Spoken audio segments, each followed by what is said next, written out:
Ni me yen mut ayele atibil li bablinkong nu a teleb li kubneje bisugwem le asoheme inyu hisihi le mecheban yo ndi me bitebe me mut ingembe masohe inyu Cameroun hanyen ngobugwes uye ikegla ini ingembe masohe inyu Cameroun halawe diyen masohe inyu long yes masohe mama tabe ndigi inyu len ini mayeki inyu dilo le dibi mama sona mama wet le ahola base inyu hala ba wara ikere ba wet anying le ibale ba sohe ahemle a tohol long yes bien-aimés. Aujourd'hui, partout dans la République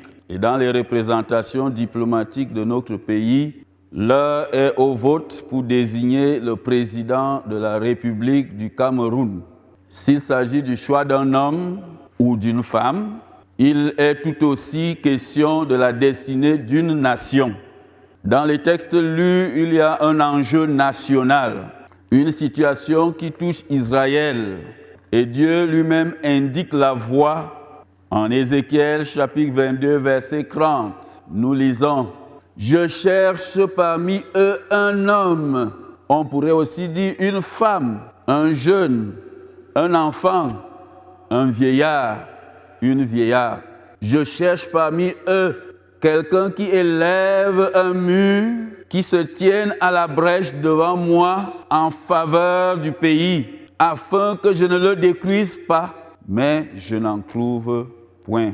Et dans le texte des Chroniques, si mon peuple, sur qui est invoqué mon nom, s'humilie, prie et cherche ma face, et s'il se détourne de ses mauvaises voies, je l'exaucerai des cieux, je lui pardonnerai son péché et je guérirai son pays. Au cœur de la nation, à partir de ces versets, de ces textes, qui mettent la nation au centre de nos réflexions, j'ai choisi pour nous le thème de méditation suivant pour ce jour. À la brèche pour le Cameroun.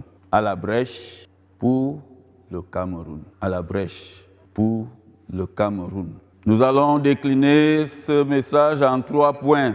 Premièrement, pourquoi se tenir à la brèche? Cela nous renvoie à la situation dans le texte d'Ézéchiel, particulièrement, bien sûr aussi dans le texte des 2 Chroniques, et même à notre propre situation. Dans le premier texte lu, il s'agit, dans le contexte de celui-ci, de la colère manifestée de Dieu. Le peuple est dans une situation désastreuse. Il connaît un déclin spirituel et moral qui a pour conséquence sa déchéance économique, politique, sociale, voire culturelle.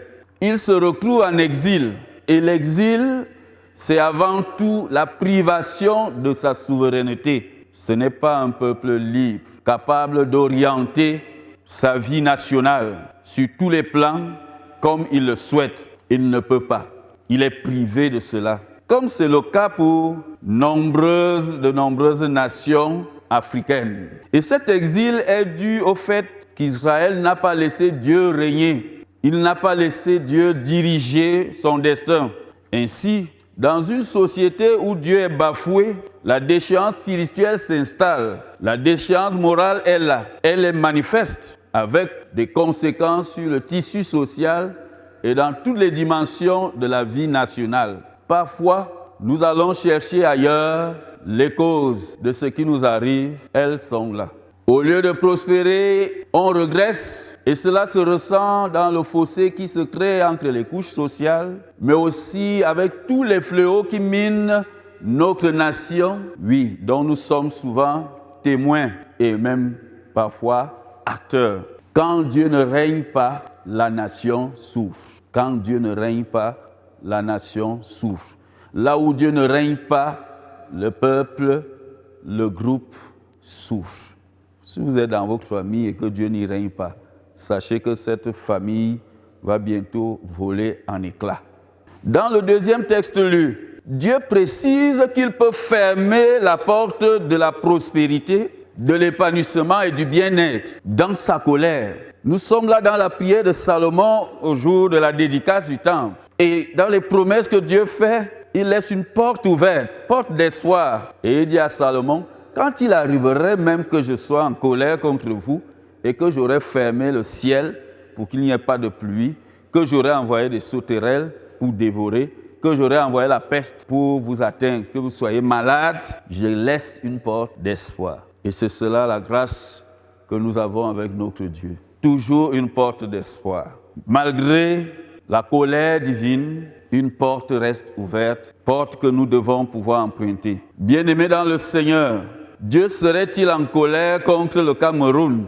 Puisque si nous faisons un petit constat de la vie dans notre nation, nous allons nous retrouver dans les constats faits dans ces livres. Si vous lisez le chapitre 22 d'Ézéchiel, et vous voyez le verset 13 que nous n'avons pas lu, il dit « Voici, je frappe des mains à cause de la cupidité que tu as eue et du sang qui a été répandu au milieu de toi. » Et il cite toute une litanie. Il y a chez toi des calomniateurs pour répandre le sang. Chez toi, l'on mange sur les montagnes. On commet le crime dans ton sein. Au milieu de toi, on découvre la nudité du Père, ainsi de suite, ainsi de suite. Lisez les versets avant notre texte. Bien-aimés dans le Seigneur, Dieu serait-il en colère contre nous? Dieu serait-il en colère contre ta famille? Et la question immédiate est laquelle? Et qui en est responsable? N'est-ce pas?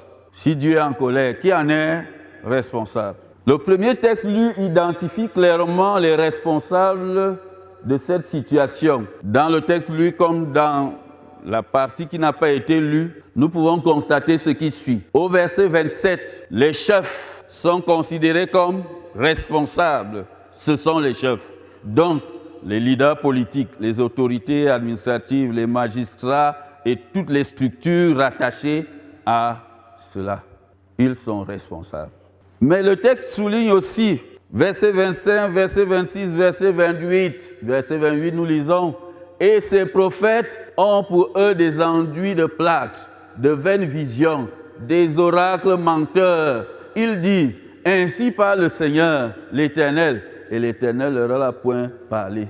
Vous savez que nous sommes dans le monde où nous aimons la vision. Nous voyons, nous entendons Dieu nous parler. Nous expérimentons cela. Effectivement, Dieu parle. Effectivement, nous pouvons voir. Mais ce texte souligne que l'Éternel dit « Je ne leur ai pas parlé ». Ça peut donc arriver que je pense que Dieu m'a parlé alors qu'il ne m'a pas parlé. Ça peut arriver que je pense que j'ai une vision de l'Éternel alors que c'est une vision embrouillée du malin. Et je dois la communiquer. D'ailleurs, prophètes et sacrificateurs sont évoqués ici. Au verset 25, ces prophètes conspirent dans son sein. Je m'arrête là puisque ça me concerne directement. C'est bien de parler de soi-même. Je sais que vous n'aimez pas qu'on parle de vous. Si je me mets à tirer sur vous, je préfère me retirer. Je préfère tirer sur moi-même. Ces prophètes conspirent dans son sein. Comme des lions rugissants qui déchirent leur proie, ils dévorent les âmes. Ah, quand j'ai lu ça, ça m'atteint au plus profond de moi. Il dévore les âmes. Il s'empare des richesses et des choses précieuses. Il multiplie, ainsi de suite. Et les sacrificateurs violent ma loi et profanent mes sanctuaires. Ils ne distinguent pas ce qui est saint de ce qui est profane. Ils ne font pas connaître la différence entre ce qui est impur et ce qui est pur. Ils détournent les yeux de mes sabbats et je suis profané au milieu d'eux. Donc nous, deuxième groupe de responsables, c'est nous. Et je sais que vous voudriez bien dire les pasteurs. Quand ça arrive là, les anciens disent les pasteurs. Chers anciens, n'est-ce pas? Nous sommes responsables, nous reconnaissons. Mais dans le groupe des prophètes et des sacrificateurs, il y a aussi bien les pasteurs que les anciens et que les diacres. C'est le deuxième groupe de responsables. Ici, si le premier groupe a une responsabilité civile, est sur le plan civil, le deuxième groupe se retrouve sur le plan religieux, de manière générale, sur le plan spirituel. Si le peuple souffre, ils sont responsables. Nous sommes responsables. Et puis, troisième groupe, au verset 29, le peuple pays se livre à la violence. Donc, le peuple lui-même aussi est responsable de ce qui arrive. Le peuple, il n'est pas dédouané, il est aussi responsable. Le peuple du pays se livre à la violence, commet des rapines, opprime le malheureux et l'indigent, pour l'étranger contre toute justice. Bref, dans une société où le matériel l'emporte sur le relationnel, sur la dignité, même le peuple est très souvent le chanteur de tout cela. Bref, tous sont coupables, tous sont concernés. Le principe est simple. Quand le peuple se détourne de Dieu, Dieu se détourne du peuple. Quand le peuple se détourne de Dieu, Dieu se détourne du peuple. Et c'est ce qui se constate dans l'histoire d'Israël. Chaque fois qu'Israël se détournait de Dieu, Dieu se détournait d'Israël et Israël était livré en proie aux ennemis. Et c'était le moment de sa déchéance. Bien-aimé dans le Seigneur. Mais Ézéchiel 22, verset 30 nous dit « Je cherche parmi eux, malgré qu'ils sont tous responsables. » Dieu dit « Je cherche parmi eux une personne qui élève un mur, qui se tienne à la brèche devant moi en faveur du pays. » À la brèche pour le Cameroun. La solution, elle est là. Deuxième point, qu'est-ce que se tenir à la brèche? Tout simplement intercéder. Ça, vous le connaissez, n'est-ce pas? Se tenir à la brèche veut dire intercéder. Mais on pourrait se demander, en un jour comme celui-ci, comment est-ce que c'est une solution pour notre pays? Comment est-ce que c'est la solution pour notre pays? Intercéder. Pendant que nous sommes en train de chercher l'homme ou la femme, parce qu'il y a une femme parmi les candidats, donc l'homme ou la femme qu'il faut à la place qu'il faut, n'est-ce pas? Et Dieu, lui, il est en train de chercher au sein du Cameroun l'homme, la femme qui intercède. Vous voyez ça? Dieu est un être bouleversant, troublant à la limite. Nous sommes en train de chercher un homme, n'est-ce pas? Nous aspirons à ce qu'il y ait quelqu'un, un sauveur, n'est-ce pas? Et Dieu, lui, nous dit, lui, il cherche parmi nous un intercesseur. Bouleversant ça. Quand nous irons voter tout à l'heure, votons en intercédant. Votons en? Oui, parce que Dieu, lui, cherche un intercesseur. Je cherche parmi vous quelqu'un, dit le Seigneur. Dieu cherche donc un intercesseur pour la nation afin qu'il intervienne en sa faveur. Cela veut dire que Dieu veut secourir, il veut intervenir en faveur de notre nation, de notre pays, mais il veut quelqu'un. Et en disant qu'il cherche quelqu'un, il cherche parmi eux quelqu'un, il n'est pas en train de dire qu'il cherche une seule personne, mais il est en train de dire en d'autres termes, il cherche des gens capables de porter l'intercession. Mais en cherchant, il n'a pas pu trouver. C'est pour cela qu'il finit par chercher une personne. Autrement dit, s'il y a une seule personne qui porte la vocation d'intercession pour la nation et qui a déjà reçu cette onction divine, cette personne est capable, parce que Dieu est disposé à agir, de bouleverser, de bouger les lignes. Une personne. Mais les uns et les autres doutent d'eux-mêmes, en commençant par nous-mêmes, l'Église. Nous prions, oui, nous prions.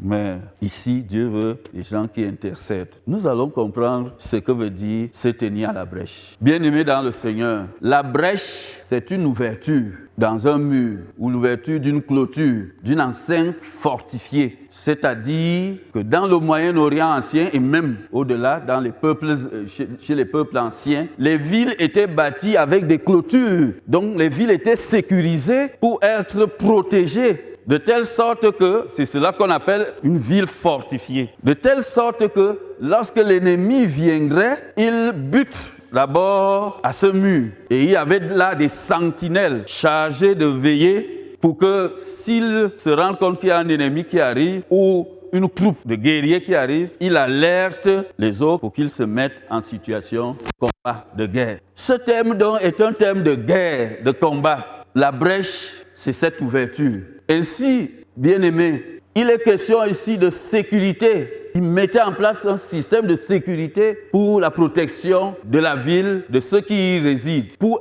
ne pas être exposés au danger. La brèche, quant à elle, elle expose la ville, puisqu'elle la ville devient accessible. On peut passer par là pour atteindre la ville. Ainsi donc, lorsque l'Éternel dit, je cherche parmi eux un homme qui élève un mur et qui se tienne à la brèche, c'est pour fermer cette ouverture et pour être un poste de sécurité, un instrument de sécurité, un instrument de protection, de délivrance, de salut. Dieu cherche un homme. Se tenir sur le mur à la brèche, c'est donc fermer le trou qui expose la ville, la nation, le Cameroun. C'est sécuriser notre pays, c'est sécuriser nos familles, c'est sécuriser notre église. C'est donc prendre des risques, consentir à des sacrifices motivés par l'intérêt de la nation, de la patrie, du peuple, bref, des autres.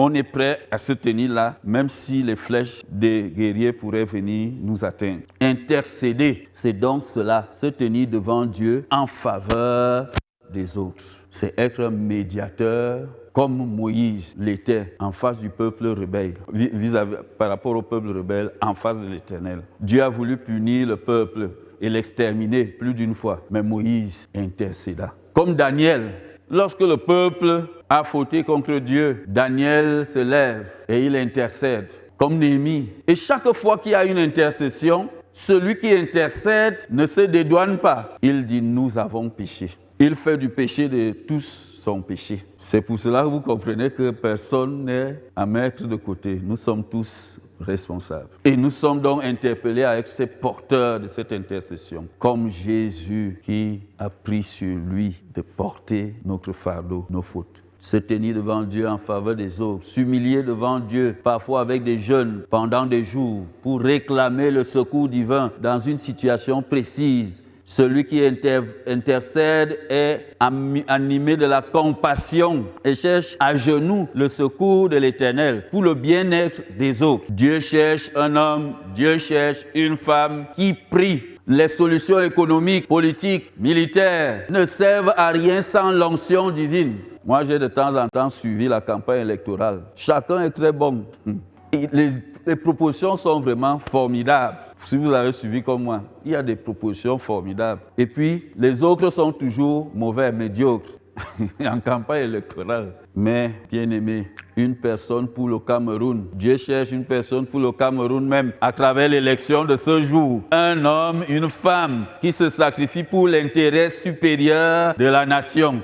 Il peut devenir comme celui qui se tient à la brèche pour le bien-être de tous. Donc, des hommes et femmes aussi qui agissent inspirés par Dieu. Dieu cherche un élu de Dieu au-delà de l'élection présidentielle. Dieu veut que tu sois l'élu de Dieu ce jour pour être son intercesseur. Bon, nous ne serons pas parmi les gens plébiscités au poste de président de la République ce jour, dans quelques jours. Mais nous pouvons être des élus divins pour une mission divine, pour le salut de notre peuple. Cet élu qui met en sécurité la nation, l'Église, la famille, l'intercesseur donc comme le gilet pare-balles que Dieu cherche. Comment cela se réalise-t-il? Le livre de 2 Chroniques que nous avons lu ici plus d'une fois nous montre que cette intercession se fait de se tenir à la brèche. Il y a d'abord comme élément premier la repentance, c'est-à-dire demander le pardon de Dieu sur le peuple camerounais.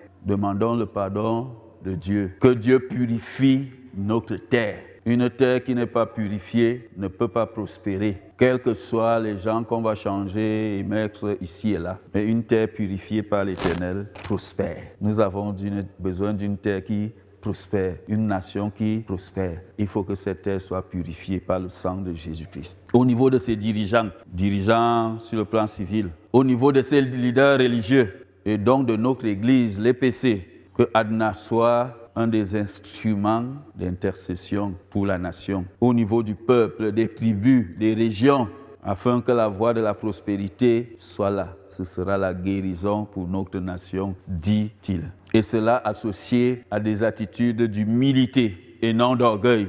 La prétention qui anime tellement les Camerounais, chacun d'être meilleur et d'être supérieur aux autres. On est même arrivé aux situations de tribus qui seraient supérieures aux autres tribus. Et ça prend davantage de l'ampleur. Ce dont nous avons besoin, c'est la reconnaissance que c'est Dieu seul qui mène à bien les affaires des nations, parce qu'il tient dans ses mains la destinée des nations. Si nous reconnaissons que malgré toutes nos théories, une nation ne prospère pas sans Dieu, voilà un point de départ pour un septennat qui sera différent. Influençons les choses pas à partir du haut, mais à partir du très haut. Ah, vous croyez que on va influencer à partir du bas? N'influençons pas à partir du haut, mais influençons à partir du très haut. Le haut, c'est la présidence de la République. Le très haut, c'est l'Éternel lui-même. Oui, cherchons la face de l'Éternel. C'est une source. C'est la source de la lumière pour éclairer notre nation, pour nous bénir, s'attacher à la face de l'Éternel pour le bien de notre pays. Dieu relâche le malheur quand nous lui tournons le dos, mais il se montre favorable quand nous cherchons sa face. Cherchons la bénédiction pour notre pays, pour notre famille. Aujourd'hui, c'est donc un jour où nous devons nous mettre spécialement à la brèche, mais nous devons nous mettre à la brèche aujourd'hui. Nous devons nous mettre à la brèche après 18 heures. Nous devons nous tenir à la brèche demain. Nous devons nous tenir à la brèche le jour des résultats. Nous devons nous tenir à la brèche. Après que celui qui sera président ait prêté serment, nous devons nous tenir à la brèche chacun de ces jours et à chacune de ces étapes pour les consacrer à Dieu afin que notre nation voit quelque chose de meilleur. Prions donc pour que ce jour soit sous la grâce puissante du sang de Jésus pour le Cameroun, que la journée se déroule dans la paix, que les résultats de l'élection soient donnés dans la paix, que le pays ne soit pas déstabilisé par une éventuelle prise d'armes. Ce sont les choses qui se disent tout bas. Pour que la préélection présidentielle nous permette de continuer à vivre et à vivre heureux, en paix, connaissant quelque chose de meilleur, de différent, comme Jésus l'intercesseur parfait qui se tient à la brèche de nos vies pour notre salut total. Voyez-vous, Jésus a accompli ce qu'il avait à faire, mais jusqu'à maintenant, Jésus se tient à la brèche pour toi. Il intercède pour toi. Il intercède pour nous. Il n'a pas arrêté son intercession. Soyons à la brèche pour le Cameroun, car notre bonheur en dépend. Amen. Adna Live TV, l'évangile jusqu'aux extrémités de la terre.